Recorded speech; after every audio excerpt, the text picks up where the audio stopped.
Hello, friend. I didn't hear you come in.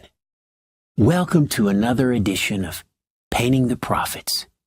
I'm your host, Tom Ross. And if you've been following us throughout the years here on Painting the Prophets, you've seen some wonderful, magnificent paintings of all the prophets of God, all the way from Moses to Malachi. And this week's going to be no exception. We've got a wonderful painting lined up for you, but I just can't get over last week's painting. That great Sunday school scene where Elisha calls out two bears from the woods to maul and rip to bloody shreds 42 boys just because they called him Baldhead. Oh, that was great. I wish I could have been there. It was a wonderful painting, though. I almost used up all my cadmium red, though. But anyway, the painting before that was almost as good. Yeah, that's the one where we painted Elijah calling pure fire down from heaven.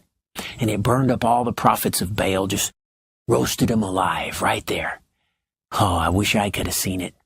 Must have been nice to be a prophet of God, but anyway, I get excited about these paintings. I get a little crazy sometimes. But why don't we go ahead and go to my studio and we can go ahead and start this wonderful portrait, and I'll tell you a little bit more about it. Come on.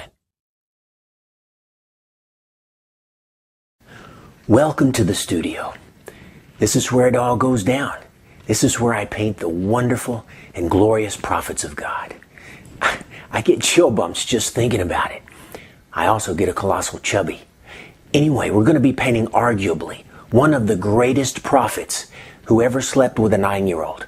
I'm talking about the prophet Muhammad, peace be upon him. Now, before you send your death threats to us here at Painting the Prophets, I've already cleared this with the Sunnis, the Shiites, Al-Qaeda, Al Jazeera, the Taliban, and Muhammad Ali. So go grab yourself a cold one and come on back and let's just get crazy today. What do you say? You may even want to paint your own version of the prophet. Well, as usual, I run the colors across the bottom of the screen that you're going to need to paint along with me. So grab your airbrush and let's go ahead and get started. As you can see, I've got my basic design laid out here. I've sketched it out and covered it with a little masking paper.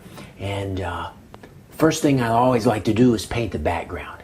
It gives our prophet a little something to a little atmosphere to exist in. It gives it a nice contrast between the soft, distant background and the up-close, detailed nature of the prophet. And that's what I like to do, is capture as many details and make it as realistic as possible. Let's go ahead and do the background. It won't take but a second. Don't want it to be too harsh. Not too much strong color in the background. And we take a toothpick and we just stir it all up in that cup. Oh, I love stirring it with the toothpick. That's the fun part right there. Oh, shoot, I could do that all day. All right, now we should have a dark bluish purple color. You can test it if you want. Spray it on something. See what we get if we get something close. Oh yeah, there we go. It's blue. It's got a little bit of red, not too much red. I'm gonna start there, and I may put a little more red on it as I go. So here we go. Oh, let's just get crazy today. Let's just spray in the background. It won't take too long. Just spray it in any old way. It's gonna look like clouds and nice, happy little places. Nice, happy little places. Shoot, what do you say? Let's just get a little crazy today. Now we spray it in there like, with maybe some vertical parts there too. Yeah. Now we go get a good, nice. There we go. We're just trying to get a little background in. A little bit of red. It's gonna bring that blue to life there for you.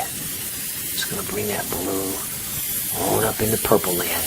Which is just what we want. Just what we want. It was getting a little foggy in here with all this paint floating around.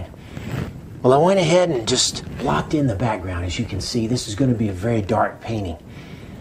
So we need a sort of dark, mysterious background in there. So let's go ahead and do the fun part. Let's pull the masking off that was protecting basically the outline of our prophet. and then I'll talk a little bit about what we're going to do. Now, let's just take this old tracing paper here, and what this is going to do, it's going to really come to life just right off the bat. We'll go ahead and peel the whole thing off. No reason to, can you see if we zoom in a little bit? You can see I've traced out the prophet here, the eyes and the nose and the mouth and the turban, and he's got a wicked scimitar we're going to fill in over here. So the next thing we need to do, and it's the most important part of this painting, is the beard. That's right. You see, the beard is the power of the prophet. The beard is the glory of the prophet. We start with the beard because that's where prophets really begin, is with the beard. You see, prophets don't get to be prophets until they're 50 or 55 years old, and well, by that time they've had time to grow a nice bushy beard. Well, by that time they've had time to lose the hair on top of their heads too. You remember old Elisha? He got pwned by 42 boys. Of course, that pwnage turned into epic fail, didn't it? Well, anyhow, that's why they wear the turbans too, because they don't have any more hair on their head. So it's sort of a compensatory thing when they have the big bushy beard coming out. It's sort of a balanced type of feng shui, whatever you call it. You know what I'm talking about. And anyway, so that's a little trivia about the beard. But while I block in a little bit of the beard, let me tell you a little more trivia. Let's go ahead and take pure black. Pure black, and I'm going to load up my brush with a little bit of this opaque black. I think my paint's trying to dry out on me, but maybe we can block it in. I'll do a little cutaway and paint some off screen so it don't take up all your time. But let's just, let me test it over here and make sure it's working. Okay, I think it's working. Let's just get crazy. Let's just block in some of the beard here, and we'll see what we get. Heck, we're just going to get crazy with it. Just going to go crazy with this. Don't worry about it. Oops! And if you get a little paint down there, let me show you what I just did. Let me back up a little bit. Spilled a little paint down there. But we don't make mistakes.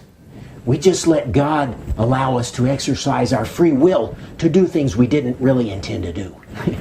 All right. Oh, where was I? Oh, let me zoom back in so you can see what I'm working with. And hang on a minute. Now you can see what I'm doing. And don't worry about this down here. We can fix it in the mix.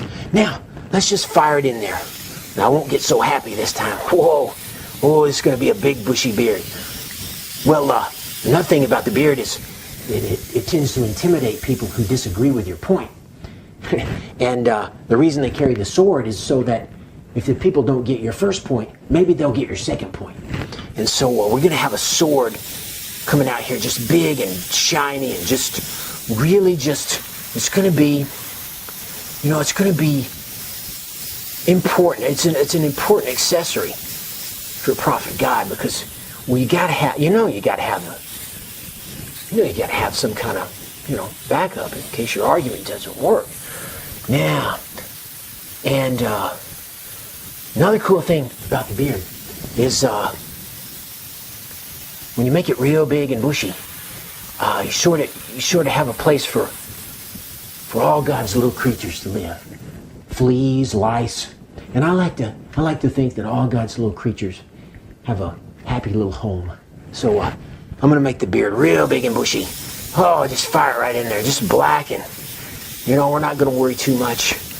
Now, let me get up here close and just kind of work that in right there. Get a little something going on there. But we're not worried about details right now. Not worried about details. We're just worried about getting in the basic shape. Just like that. Just like that. Fire it right in there. Just like that. Get a little dark right here. Get a little dark.